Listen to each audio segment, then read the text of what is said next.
Yashodanandana Vraja Janaranjana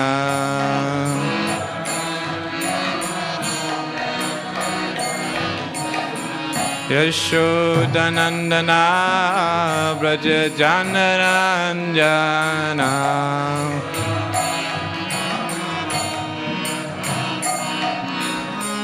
Yashodanandana Vraja Janaranjana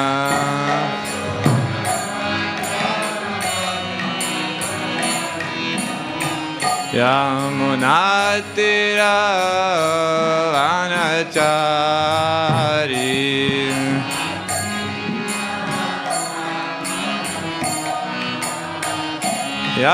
Yamunatira Vanachari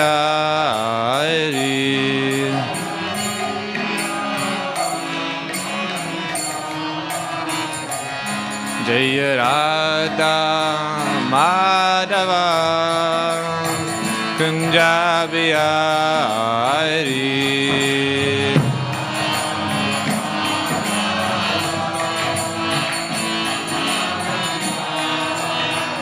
Jaya Radha Madhava Kunjabiyari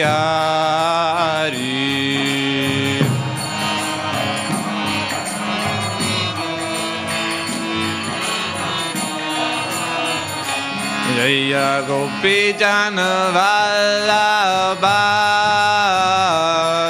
Jaya Giri Vadadari Vallabha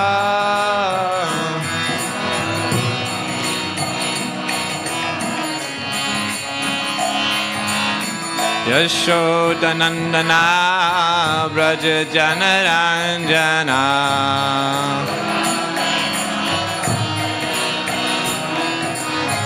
Yashodanandana Vraja Janaranjana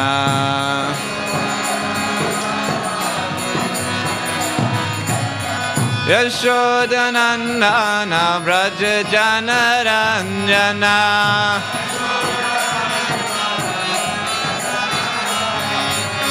Yamunatira Vanachari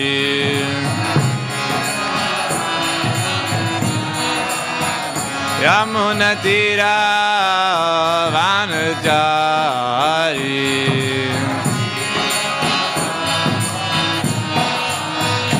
Jaya Radha Madhava Kunjabiyari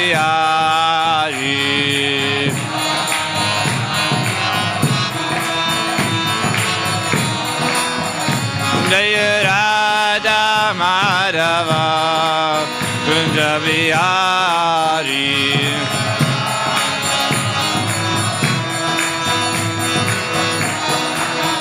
Jaya Gopi Jana Vallabha Jaya Giri Vadadari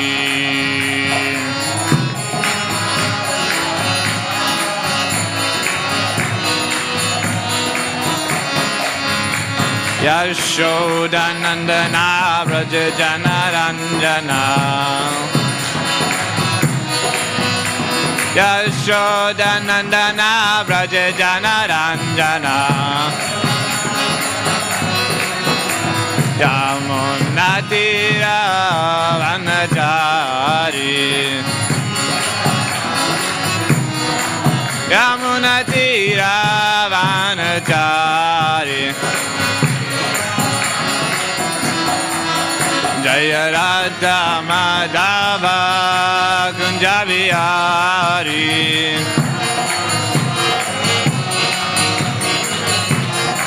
Jaya Radha Madhava Kunjabiyari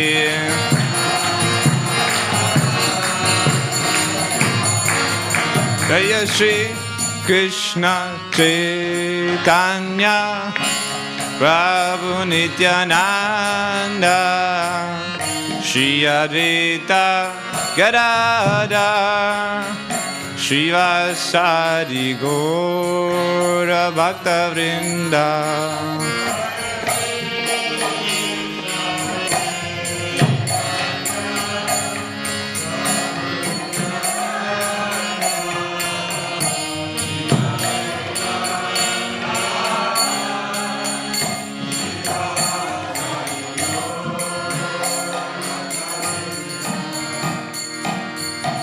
Jai Shri Radha Gokulananda ki, Shri Sita Ram Lakshman Hanuman ki, Shri Gaur Nitai ki.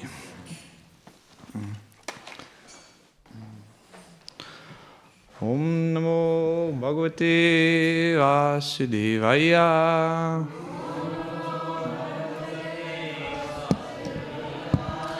Om Namo Bhagavate Vasudevaya.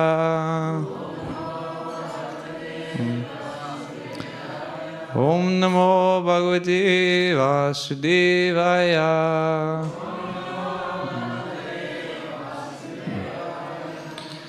Hare Krishna, dear Vaishnavas. Thank you for coming to today's class. We continue reading Canto 3, Chapter 12, Text 27. Chayaya Katamo Jagne Devahutyapati Prabhu Manaso Dehataschedang Jagne Vishwakrito Jagat Chayaya Karnamo Jagne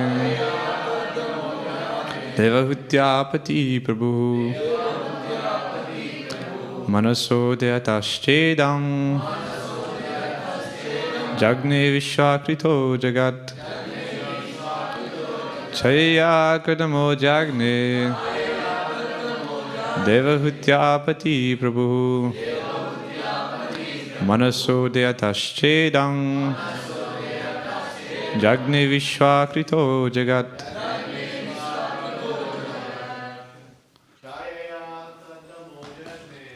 Chayaya Karnamo Jagne Devahutyapati Prabhu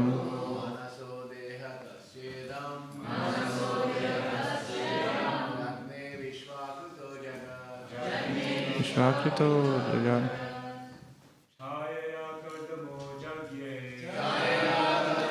Jagne Devahutyapati Prabhu Manaso Dehatashchedang Jagne Vishwakrito Jagat Jaya Kardamo Jagne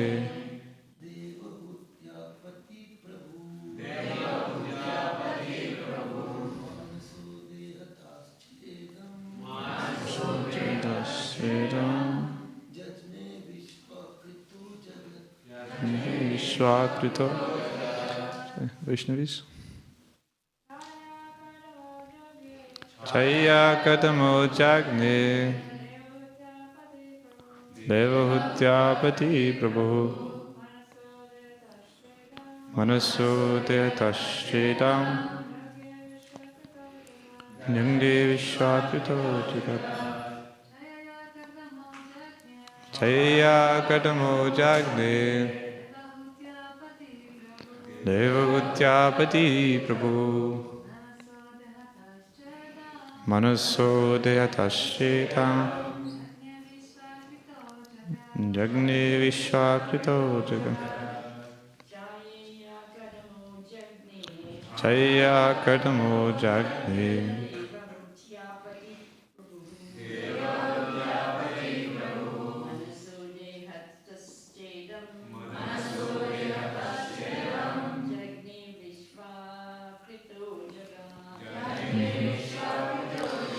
Chayaya by the shadow Kardamaha Kardamamuni Jagne became manifested Devahutyaha of Devahuti Patihi husband Prabhu the master Manasaha from the mind Dehataha from the body Cha also Idam this Jagne developed Vishwa the universe Kritaha of the creator Jagat cosmic manifestation.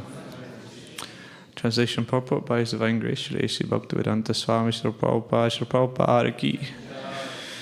Sage Kardama, husband of the great Devahuti, was manifested from the shadow of Brahma. Thus all became manifested from either the body or the mind of Brahma. Purport. Although one of the three modes of material nature is always prominent, they are never represented unalloyed by one another. Even in the most prominent existence of the two lower qualities, the modes of passion and ignorance, there is sometimes a tinge of the mode of goodness. Therefore, all the sons generated from the body or the mind of Brahma were in the modes of passion and ignorance. But some of them, like Kardama, were born in the mode of goodness. Narada was born in the transcendental state of Brahma. Srila Prabhupada ki.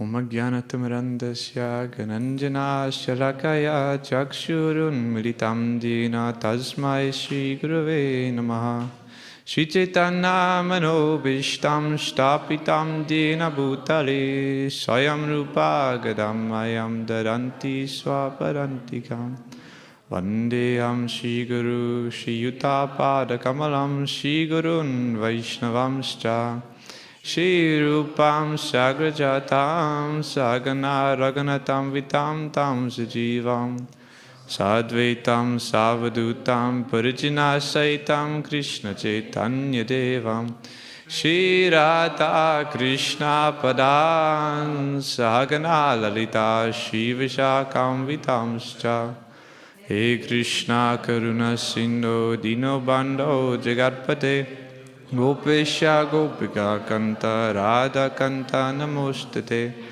Tapta Kanchana Gaurangi Radhe Vrindavaneshwari Vrishabhanu Sutta Devi Pranamami Hari Priye Pancha Kalpatarubhyascha Kripa Sindhu Bhyaneva Patitanam Pavanebhyo Vaishnavebhyo Namo Namaha Jai Shri Krishna Chaitanya Prabhu Nityananda Shri Advaita Gadadhara Shivasari Gaura Bhakta Vrinda Hare Krishna Krishna Krishna Hare Hare Hare Rama Rama Rama Hare Hare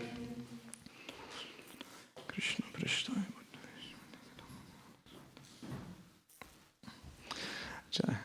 Hare Krishna, dear Vaishnavas. So I'm in no means qualified to sit here. I simply here for my own purification, but seeking the blessings of all the Vaishnavas, particularly senior God brothers. Srila Prabhupada writes in the first canto, in the very first chapter of the Bhagavatam. The first canto of the Bhagavatam is dealing with one's adhikar, one's qualification, the qualifications of the speaker of the Bhagavatam, the qualifications of the hearer of Bhagavatam, on many levels. Srila Vyasadeva, Srila Shukadev Goswami, Srila Sutta Goswami, the sages of Naimisaranya, all their qualification is explained in the first canto of the Srimad Bhagavatam, but also our qualification to enter into Bhagavatam is made clear. And in the very first chapter, I think one of the first verses, around about verse 5, Prabhupada writes that the Goswamis never speak on Bhagavatam capriciously. I don't know what the word capricious means. I had to Google it. Capricious means easily changing one's mind. Whimsical, basically on the mental platform. Wanting to do this and wanting to do that, changing a lot. It's very interesting, very first qualification. I think this is text 5 of the first verse. First chapter, Prabhupada says one should never speak capriciously on the Bhagavatam. So that's sort of my current meditation, that when we approach Bhagavatam, that this realization means to not to try and supersede previous acharyas. It means to realize what they've said and simply present it in a way which is understandable and applicable for the current audience, which requires actually great intense knowledge of the Shastra and requires intense humility, not to think that you know better than previous acharyas. So I'm trying to take this mood to heart. We should be humble when speaking in Bhagavatam. So again, seeking your kind prayers.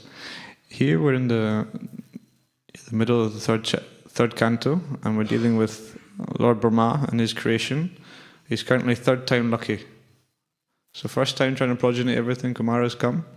Too much mode of goodness. They don't want to bother procreating. So he tries again. Shambhu, Rudra, Lord Shiva comes, but too much mode of ignorance. Doesn't work. So third time lucky, and he's creating all these different sages from different aspects of his body for the purpose of procreation. And here we hear about the creation of sage Kardama Muni. And it's interesting, although he's born from the shadow of Brahma, the shadow is often considered the dark part. Even it's described that Maya is like the shadow of Krishna. But nonetheless, he's situated in the mode of goodness. So I thought what we could discuss today is look at the life of Kardama Muni, and particularly emphasizing how it is that he is situated in the mode of goodness, and what lessons we can learn from that. Because if we look at Bhagavatam, there's many stories of exalted personalities, but sometimes there may be somewhat, we hear their stories, but maybe we don't feel so encouraged, they feel so far beyond our level. Narada Muni is 5 years old and his mother dies. He thinks, okay, this is great, now I can just fully dedicate myself to the Supreme Lord. It may not be so relatable. If we are 5 years old, that happens to us, we become more emotionally traumatized. Or Parikshit Maharaj, he can simply learn that you're going to die in 7 days, and he sees this as a blessing to completely get rid of all material attachments. So this is what we're striving for, this level of sincerity, this level of pure devotional service, but we also have to be realistic. So it's very nice, Bhagavatam is presenting devotees at many different levels. Kardama Muni, he's situated in the mode of goodness. He's not necessarily a pure devotee, but as we'll discover as we look at his life, he lives his life in such a perfect way that he becomes a pure devotee by being situated in the mode of goodness.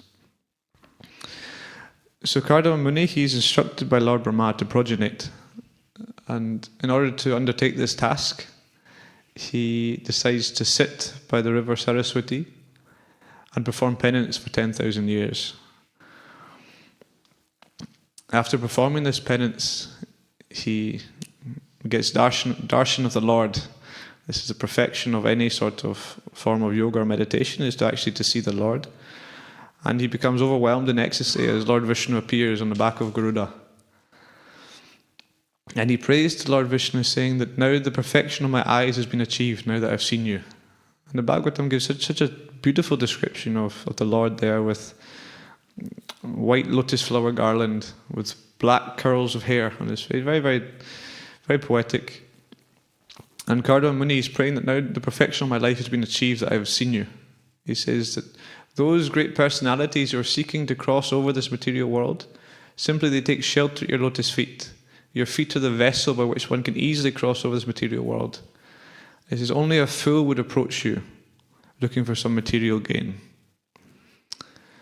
And this message is repeated multiple places in Bhagavatam. Lord Rishabdev famously says to his sons, Nayam deho bhajamni loke, kastan kaman ahate vid bhajamni, that the pleasure which is found in trying to gratify the senses, although one in the human form of life may be more refined in their gratification, this actual pleasure of interacting a sense object with the senses that can be found in any species of life. Even the hogs and the dogs also enjoy such a sense pleasure. And we may feel that we're more refined in our fancy eating and fancy apartments, but nonetheless, the happiness actually which is experienced from as Prabhupada say, from the hog eating stool, the happiness they're experiencing is the same. So therefore, one who's actually intelligent should never utilize any spiritual form of life to try and get some material gain. And again, the first canto of the Bhagavatam reiterates this point repeatedly. Kamalabhaya hi smritaha. That all these activities, if one simply is trying to gratify the senses by their activities, then shrama eva hi kevalam, they're simply engaged in useless labour. So Kardama Muni is making these points to the Supreme Lord, but then he says, but I am one of these less intelligent people, because actually I I have done all this austerity, but actually I have some desire. That I have a desire for a wife. And Lord Vishnu, he doesn't get angry. He doesn't get disappointed. No, actually he becomes even more affectionate. And he smiles very affectionately at Kardama Muni. He says, I know this already. I'm situated in your heart. But the purpose of prayer is that we become personal with the Lord. Krishna knows everything that's happening, all our desires. He knows it all perfectly, but prayer has to be an essential part of our lives because it focuses our desires so we know them for ourselves as well. And so the Supreme Lord, Lord Vishnu, he says to him, I've already arranged for you to get the most wonderful wife in the universe. And Prabhupada writes that one approaches the Supreme Lord, he will never be frustrated. And so Lord Vishnu says, within a couple of days, Swayambhuva Manu, the emperor of the entire universe, he'll be touring his kingdom with his wife and his daughter. And his daughter will be suitable for you for marriage. And Lord Vishnu assures him, but you will never be overcome by the material influence, and in the end you will perfect your life, and even I myself will appear as your son. So the first lesson we can learn from here regarding the mode of goodness is how Kardama Muni, he has self-honesty. He's not someone trying to artificially pretend he doesn't have desires, because such activity, when we don't properly address desires that we have, these are symptoms of the modes of passion and ignorance. The mode of ignorance is simply causing harm to everyone, also to ourselves. The mode of passion is we're doing the right action but for the wrong reason. So we may try and live a life of renunciation, but not because out of necessarily purity of heart, but because we want some of the benefits which come along from such a life of renunciation. And without facing our internal desires, then ultimately we cannot sustain. Lord Brahma, he's situated in the mode of passion. Lord Shiva is in control of the mode of ignorance. But maintenance of this universe is undertaken by Lord Vishnu in the mode of goodness. And everyone knows maintenance is by far the hardest. Destroying something is very easy. Building something is fun. So there's some difficulty there, but you can put up with the difficulty because also it's not some short time frame. But to maintain something, this is the hardest. And same with our spiritual life. You can destroy your spiritual life very, very easily. It takes a bit more effort to begin your spiritual life, but there's some excitement, you learn lots of new things, you feel some rapid change, but to maintain your spiritual life, that's where the difficulty comes. And that's why one must be situated in the mode of goodness. And so Kardama Muni, he understands that he does have desire for family life. He has some desire for worldly enjoyment, and therefore he engages in desire in an immensely healthy way. He approaches the Lord.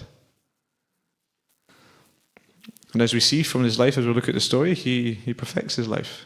The desire is not an impediment. It's how you deal with the desire which is the impediment. So as promised by the Lord, so the Lord, he leaves after giving these benedictions to Kardama Muni. And Kardama is left standing on the bank of the Saraswati, and all he can hear is the Samaveda being, as Garuda flaps his wings, the Samaveda reverberates. And he waits there, and exactly as the Lord says, 2 days later, Swayambhuva Manu appears with his wife and their daughter.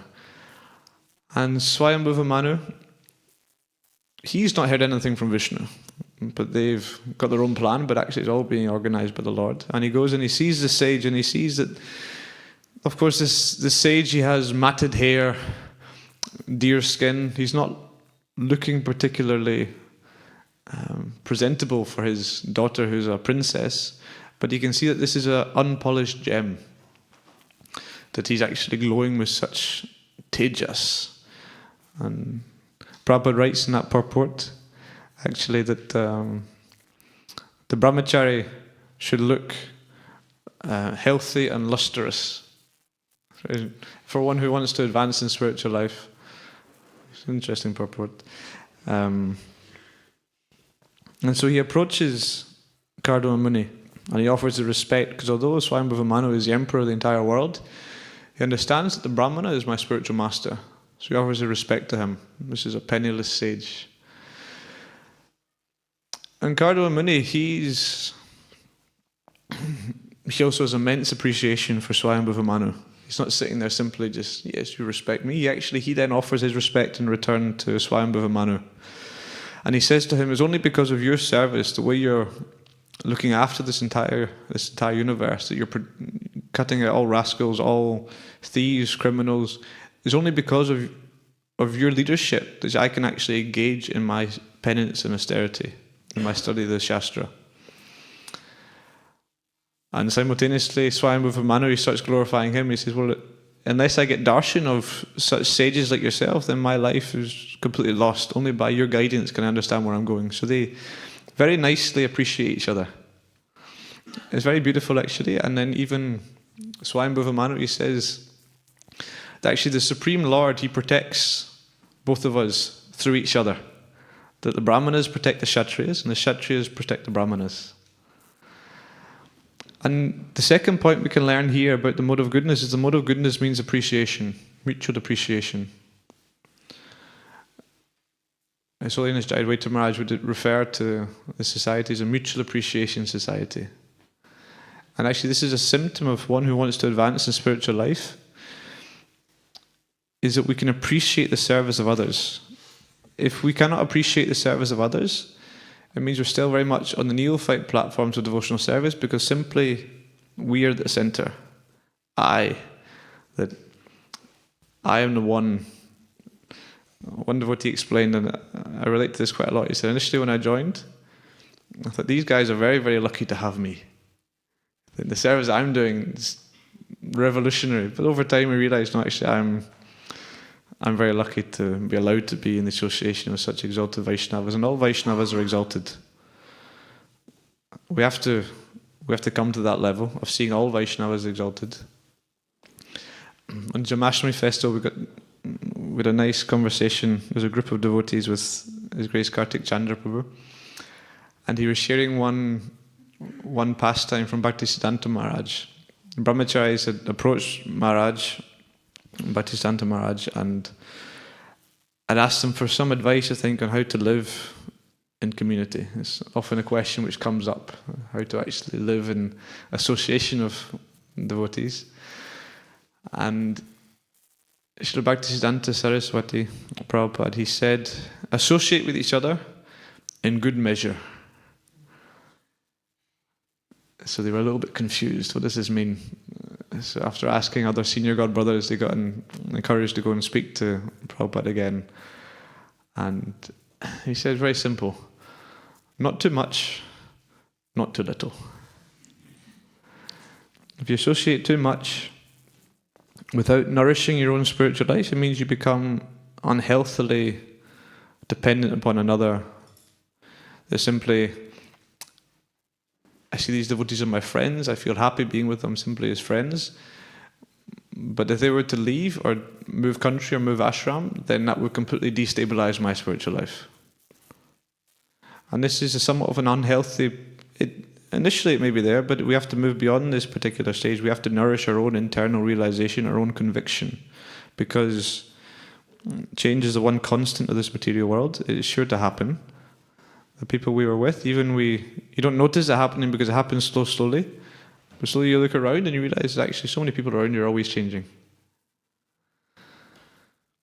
But if you don't associate enough, then you'd never learn to appreciate the Vaishnavas. And the spiritual world is a place full of Vaishnava appreciation. One thinks that the service being offered by all these other devotees is so much greater than what I can ever do. And that's the mood of how to actually offer a service which is pleasing to Krishna. Even it's described how the topmost devotee of the Lord, Srimati Radharani, she wants to place other devotees towards Krishna, thinking that the service they're doing is so great. So the second lesson we can learn from Kardama Muni about how he is situated in the mode of goodness is that we have to develop a mood of appreciation. It may not be there naturally, but if you serve with devotees and make an effort to serve with different devotees, even devotees who you might not necessarily feel that you want to serve with, then you see that anyone who remains within practicing devotional service, they're taking on austerity.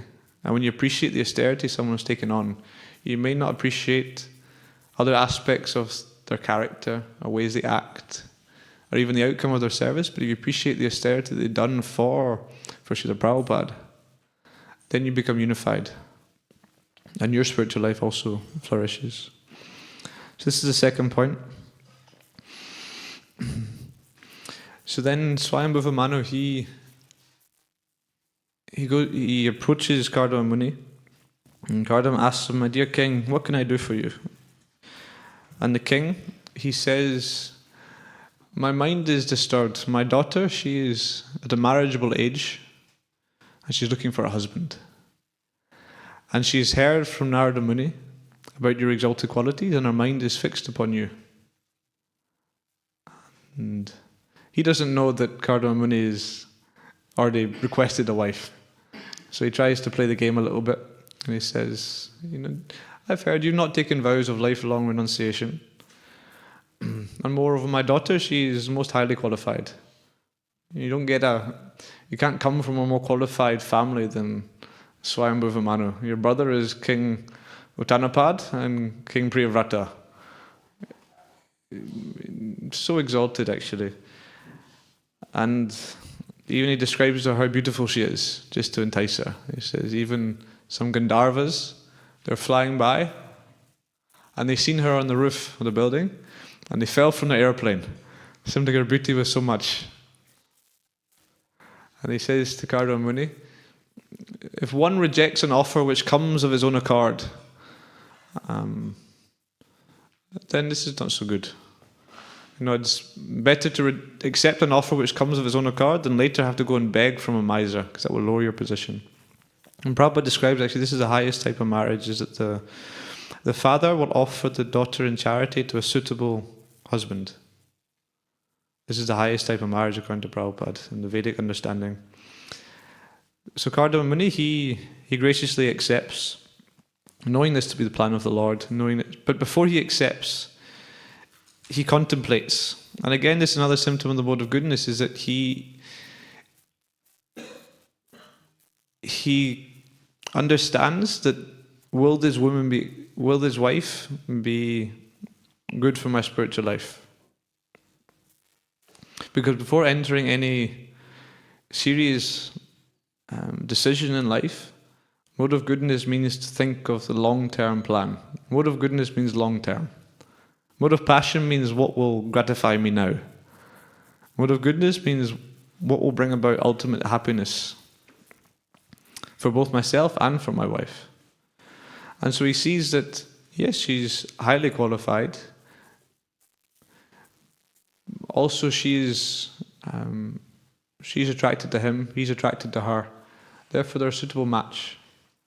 So, mode of goodness very much means no rash decisions. Hard decisions which you can live with rather than easy decisions you cannot live with. But he makes a condition to Swayambhuva Manu. Just as the Lord has told him, he says, "Yes, I will marry your daughter, but as soon as we come together and she is pregnant, then I will leave." So another symptom of the goodness, Jai Shri Radha Gokulananda Ki. So another symptom of the mode of goodness, again, understanding long term, is that one always has an escape plan. This material world is not our home, and therefore we have to have a plan how to escape. To expect to simply receive mercy by accident, Prabhupada says, it's like trying to receive a university degree without going to university. Sometimes people get it, sometimes people get an honorary degree, but you cannot sit back doing nothing and expect to get an honorary degree. If you want a degree, you should go to university. So this is pragmatism. Spiritual life is pragmatic. Prabhupada, I can't remember who, but one Prabhupada disciple at Vyasa Puja, he said Prabhupada, he glorified his transcendental pragmatism. That's a very nice phrase. But Prabhupada exemplified this, that spiritual life is pragmatic. Particularly mode of goodness means to see things as they are and work out how to actually navigate through the situation. So he says, yes, he knows he's got this desire, he's got this service to progeny, he's got desire for a wife. The beautiful wife is there, the situation is perfect, but he also thinks of, okay, I will do this and then I will move on. Because he understands that he has to perfect his life. And Prahlad Maharaj describes, family life without any clear progression. It's like a blind well. One becomes more and more blinded by it. So therefore he accepts Devahuti. And Swayambhuva Manu and his wife, Shatarupa, they depart after giving dowry and leaving Devahuti there. But I find it quite funny. And then you think, okay, now's the time for honeymoon, celebration, all these things, but at this stage, Kardama, I think he's still in his bit of tapasya consciousness, so nothing changes. Before Swayambhuva Manu came, he was sitting offering obeisances to the fire. They arrange, he gets given a wife, they leave, and he continues doing these things. And Devahuti, she's so exalted. She's a princess. She's been raised in the most opulent circumstances. But she humbly serves her husband. And describes that her service is very austere because they're living just in a little hermitage, the bank of the river Saraswati. And she becomes emaciated and thin and weak from all this service, but she never complains once because she understands how exalted her husband is no ordinary person. Her husband is actually had darshan of the Lord. But then one day, Kardama Muni, he sees her serving and he becomes overwhelmed by compassion. He sees how she's become skinny, emaciated. And he says to her, my dear wife, that the body of anyone who's embodied in this world is so dear to them. Yet you've neglected your body for my sake. And he glorifies her, but he's still in the consciousness of a brahmachari. And he says to her, actually, any benedictions, any grace which I get from all my austerities, from all my penance, may that all be given to you.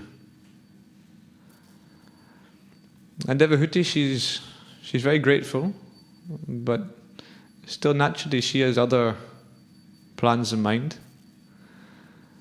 And she says to him, my dear husband,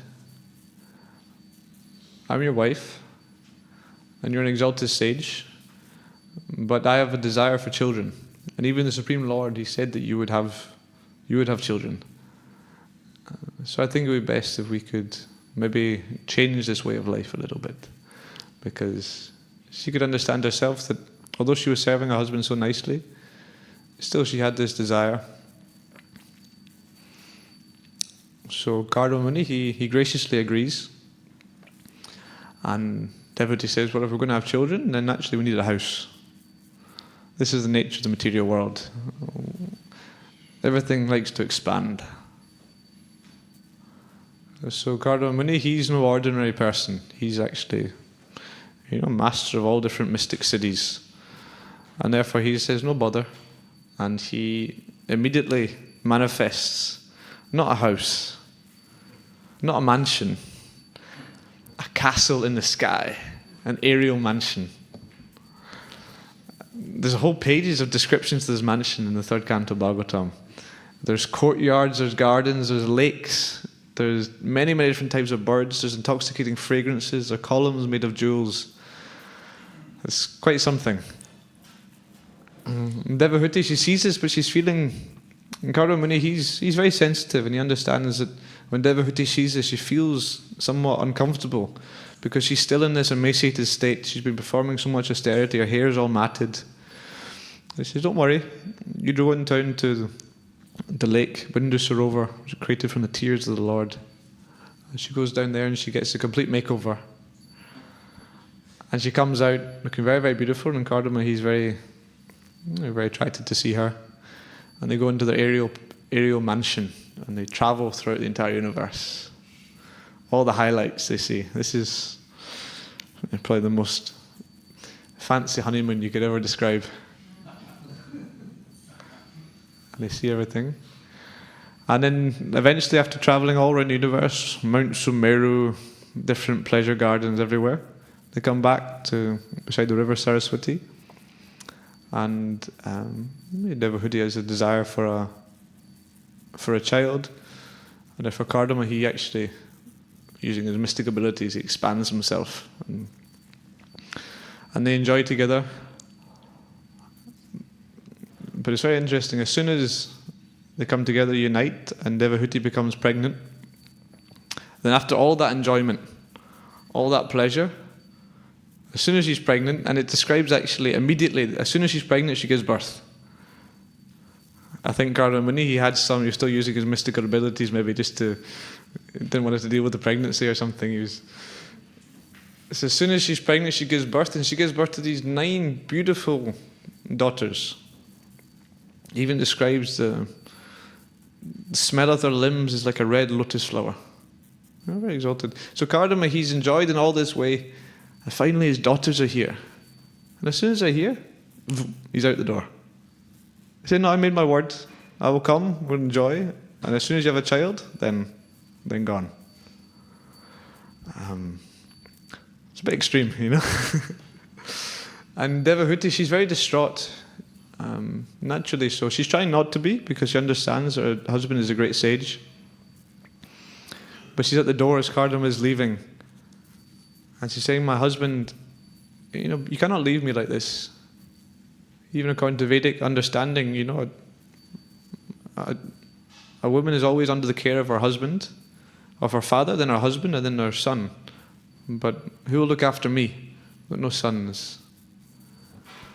And she's lamenting. She's thinking, I've been with you for so long, but simply we've been enjoying our senses. I'm not really taking your saintly association.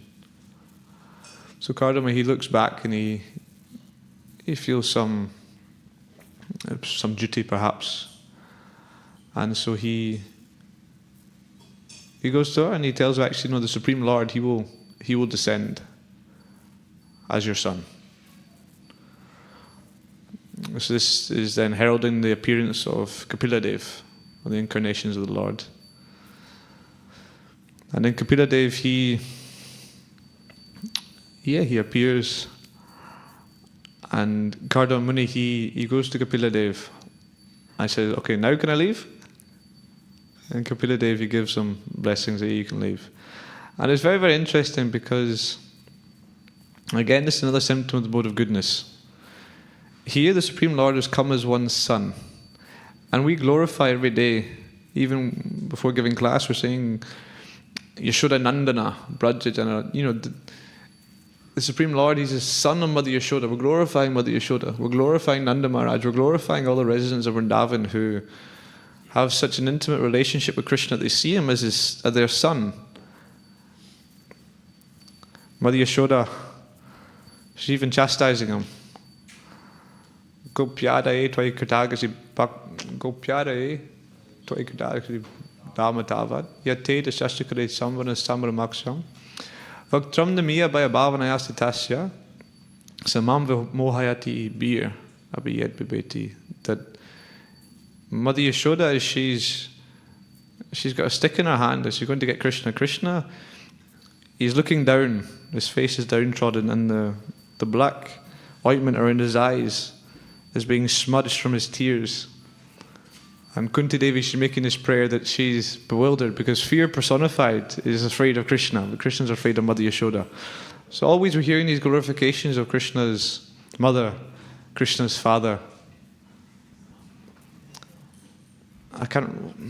There's one verse, I don't know who it's from, Prabhupada will quote this a lot, that other people do all this austerity, meditation, read the Vedas. Simply, I'm going to worship Nanda Maharaj, in whose courtyard the Supreme Personality of Godhead is playing as a child. And this is our mood. And this is the mood of the Bhagavatam.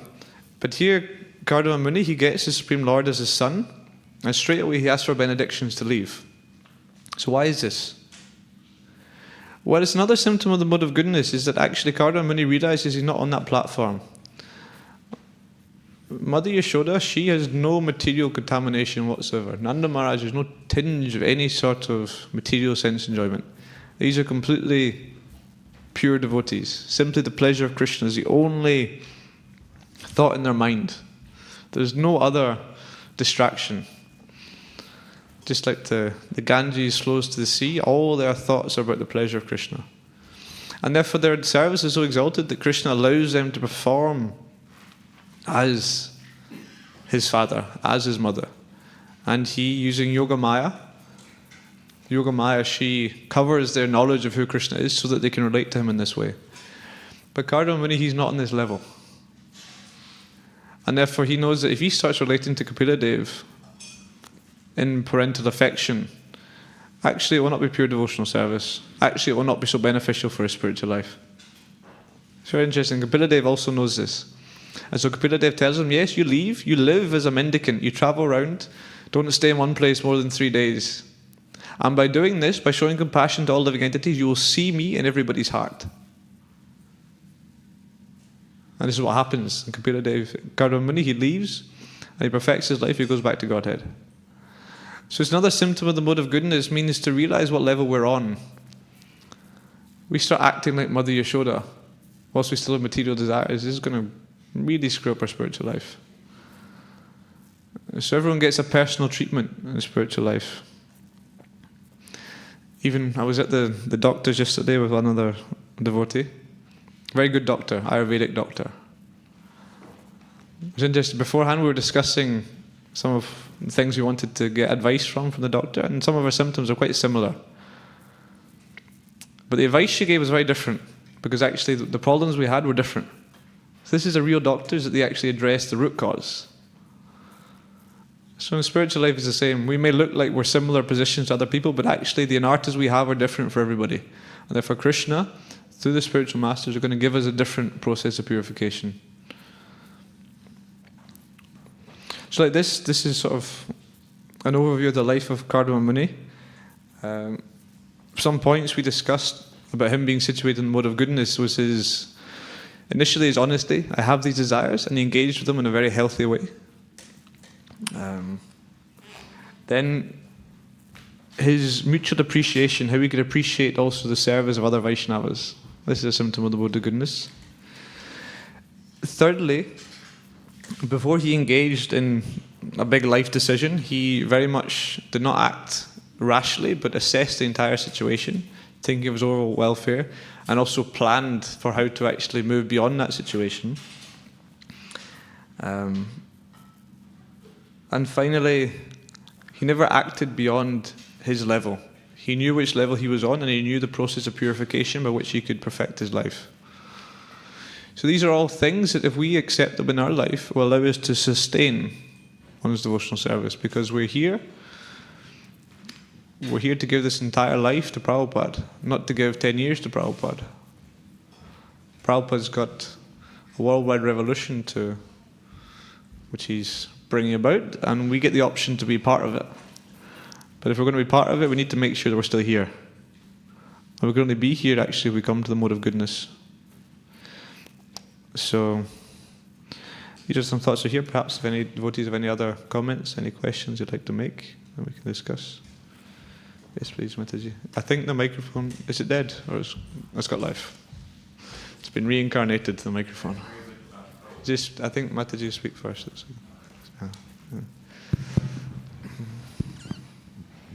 I think I heard Prabhupada say that we should live with the devotees, even if it's very difficult, rather than to live away from the devotees. So I just wanted to understand what it means to be too close to the devotees, because you said that we should take not too much and not too little doses.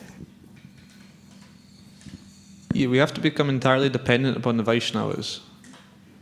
But this dependence should be on a spiritual platform, not simply dependent upon, well, this person makes me laugh, I like to be with this person. Or this person is just easy to be with. And if that's our mentality, then we'll actually neglect taking association of senior Vaishnavas. Because often actually being in the association of senior Vaishnavas can be somewhat purifying. association doesn't just mean proximity. Association means, when we're taking association with a senior devotee, it means to actually humbly inquire from them and to follow the instructions which they're saying. So we should be entirely dependent upon this sort of association, but the association I was saying we should be less dependent upon is simply, okay, these are my friends, because then they will go through their challenges in their spiritual life, and friendship is essential. But if our spiritual life is simply, if the basis of our spiritual life is simply friendly relations without any actual philosophical knowledge of what we're doing, then Krishna, he will rock the boat. Krishna likes to rock the boat because Krishna wants to come to a platform of purity. So he will shake up our situation to make us... Same with anything. If we think my spiritual life is based off of being part of an organization or an institution, these things are maybe initially, but Krishna will shake up the boat until we get to the stage where we realize, no, my spiritual life is actually how much taste I have for the holy name, how much taste I have for reading Srimad Bhagavatam, how much taste I have for sharing Krishna consciousness, the real essence of spiritual life. Is that okay? Hare Krishna, I just wanted to clarify if I understood correctly. So you said that the reason why Kardama Muni left when Lord Kapila appeared was because he didn't feel qualified to associate with him? From the Bhagavatam, it's describing that he still has more purification to undergo. But also, I've not heard so much about Lord Kapila Dev, but these sorts of fatherly, motherly relationships perhaps are not so much appropriate in that particular incarnation of the Lord. Because as soon as he's born, actually, he's already giving philosophy, Kapila Dev. When Krishna appears, Krishna allows his mother to, he initially can't walk, and he rolls over and he learns to walk, and then he goes with the cows. So he allows his devotees to experience this Vatsalya Ras. Kapila Dev, he's more here for business. He says, I've come to teach Sankhya Yoga and to explain, the difference between matter and spirit for the overall upliftment of society. So you can't really, your feelings of parental affection there are not going to be so much nourished anyways. So I think multiple reasons are there. Thank you so much. Hare Krishna. Yes, Karan Prabhu. Perhaps someone could pass the microphone.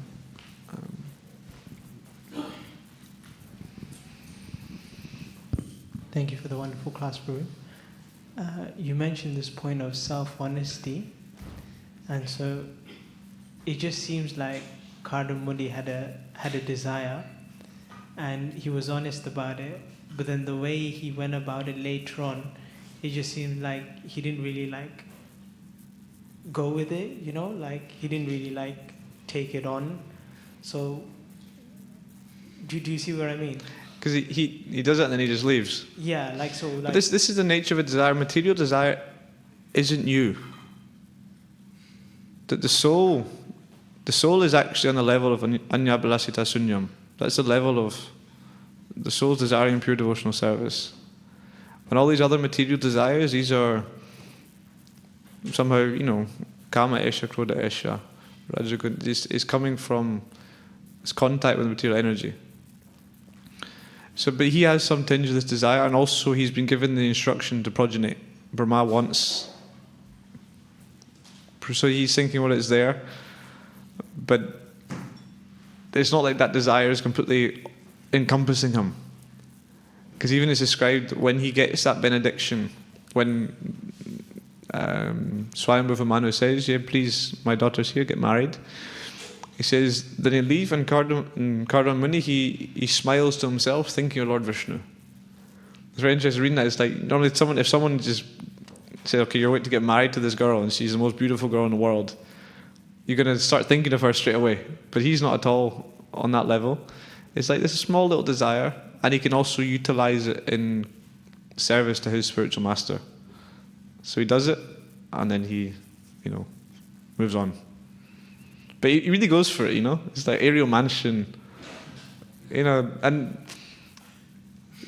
even it's like he says, Lord Vishnu says, you just have to, you know, make Devahuti pregnant once, but he actually expands himself 9 times and gives her 9 daughters. So he puts some energy into it as well, you know.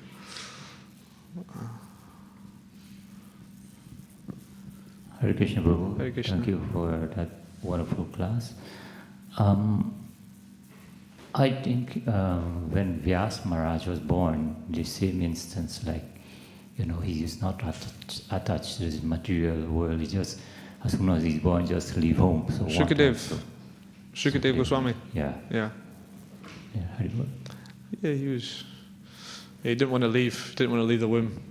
He was scared that Maya would get him. So he just, as soon as he came out, he just left. So, okay, I think we can stop here. Thank you so much for your kind attention. Srila Prabhupada ki, Grantaraj Srimad Bhagavatam ki, Janitai Gaur Premanandi. Jai Anantakoti Vaishnavrinda ki.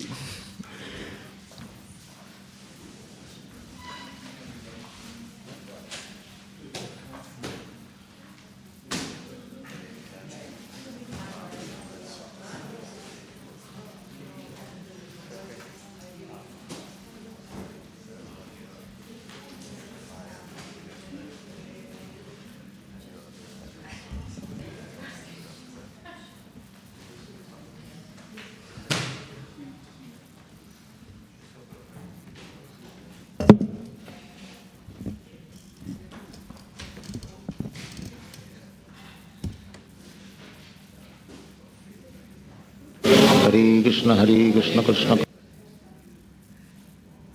Hare Krishna, Krishna Krishna, Hare Hare, Hare Rama, Rama Rama, Hare Hare, Hare Krishna, Krishna Krishna, Hare Hare, Hare Rama.